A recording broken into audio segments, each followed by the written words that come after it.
Across the Caribbean, millions of people have been displaced, lost their homes, watched helplessly as bridges and infrastructure were washed out, leaving them isolated and without supplies. Serious shortages of food, medicine, and hope. The need in Haiti is extremely grave. USAID has undertaken an urgent program in Haiti where hundreds of storm victims have died, thousands of homes have been destroyed, untold numbers of people weakened by chronic malnutrition, lack of food and water. USAID has already launched a $20 million program to rush assistance to the suffering people of Haiti, and further needs are certain to be identified there in our hemisphere's poorest country.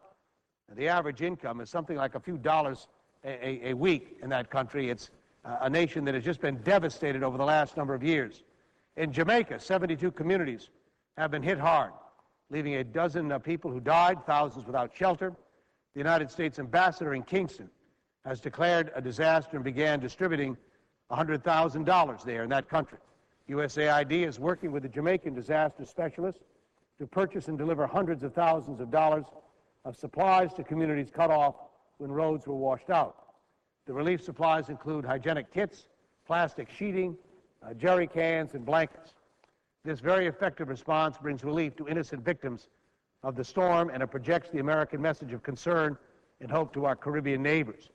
Unfortunately, Mr. President, I can't say the same for our response to the crisis caused by hurricanes that have battered the lives of 11 million people of the island of Cuba. Evacuations of 2 million citizens helped reduce the loss of life, but the damage is immense. Hurricane Gustav and Ike destroyed 150,000 homes, seriously damaged 200,000 others. The United Nations estimates that Cuba suffered between $3 billion and $4 billion in losses. Hundreds of thousands of victims are without shelter, fresh water and electricity. Damage to agriculture is massive.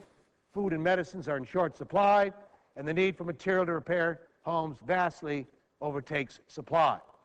The State Department offered to disperse $100,000 in emergency funds through the United States Interest Section, our embassy in Havana, as it's called, which is a step in the right direction, and I applaud them making that offer. In addition, over the weekend, the State Department offered an emergency shipment of $5 billion of assistance to Cuba.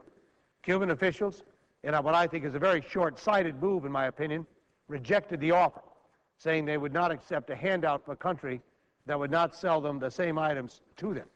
The administration has also authorized certain U.S.-based non-governmental organizations whose activities the administration has previously approved to provide larger amounts of humanitarian assistance in Cuba, including cash donations to approved recipients for 90 days.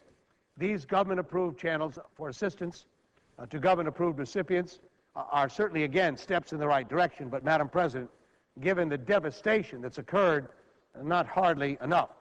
They disallow, moreover, the outpouring of assistance from Americans individually who want to help directly and generously, as Americans do in times like this, not just through administration-approved channels.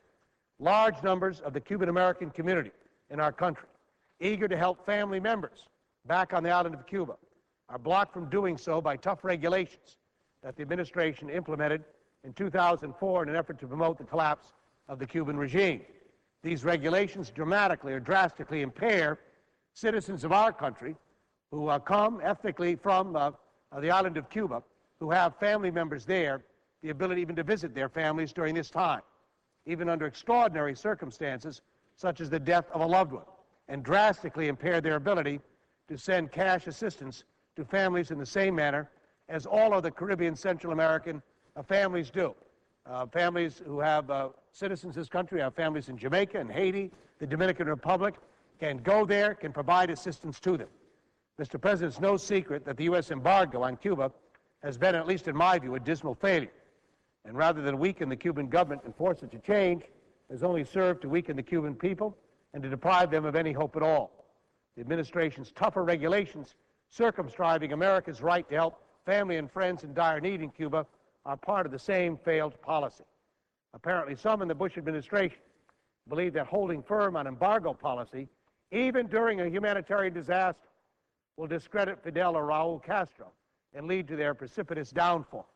When human suffering is as massive as we see in Cuba today, after these hurricanes, there's no room, in my view, for such cynicism.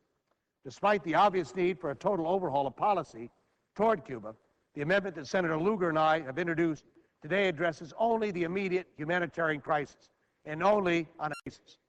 For a period, Madam President, of 180 days, our amendment would lift prohibitions on Americans with families in Cuba to travel to the island to provide help during the crisis. Secondly, only for 180 days, our proposal would ease restrictions on the cash remittances by any American to a Cuban people at this time of extreme need, only for 180 days. Thirdly, our proposal would expand the definition of gift parcels that Americans are authorized to send to the Cuban people or to the non-governmental organizations over the next 180 days to include food, medication, clothing, hygiene items, and other daily necessities.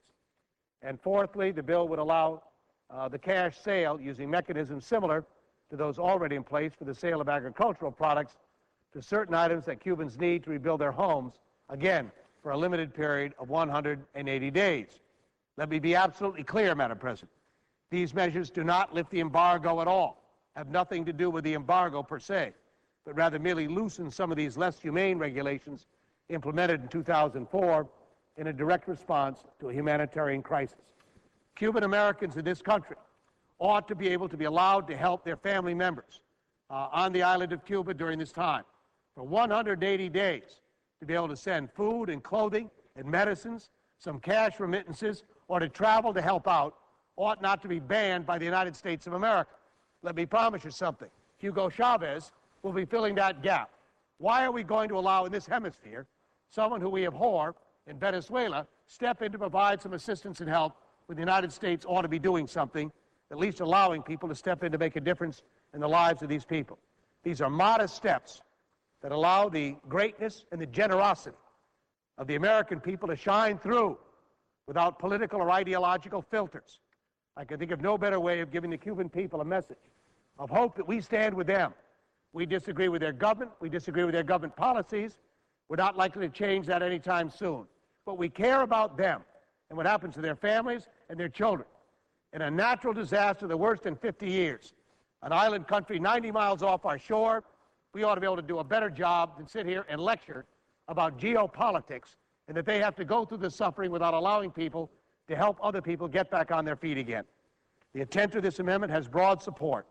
In a letter to President Bush last week, the U.S. Conference of Catholic Bishops wrote, and I quote them, "In light of the devastation and humanitarian disaster caused by recent hurricanes in Cuba and the efforts of extended families, friends, and organizations to reach those in need, I urge you," President Bush, the letter says, "to suspend, even temporarily, Treasury and Commerce Department restrictions and licensing requirements for humanitarian travel and remittances by American citizens and assistance by not-for-profit organizations.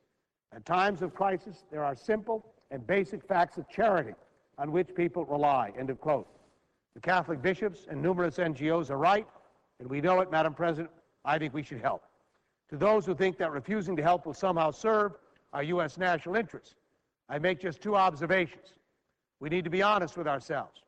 To be seen as wanting the Cuban people to suffer and starve while we rush to the aid of their Caribbean neighbors is not going to contribute to our common goal of promoting a peaceful democratic transition, which Cuba desperately needs and deserves, and good relations between our countries in the future. Moreover, as we stand in the sidelines, other countries are more than willing to fill that vacuum. As I mentioned a moment ago, President Chavez of Venezuela has been most generous, to I quote, according to press reports that we're receiving.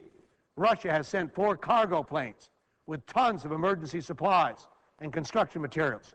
China has provided over $300,000. Spain has also sent plane loads of relief supplies. Brazil, Argentina, and Mexico are offering assistance without political restrictions. Mr. President, Senator Lugar and I believe this is a moment in which we ought to set aside, at least for 180 days, our differences to a nation and people, one, as I say, less than 100 miles off our shore, who have family members, many courageous people who live in this country who want to do something to help their family members and friends as they go through this terrible recovering of this terrible, terrible storms that have ravaged their nation.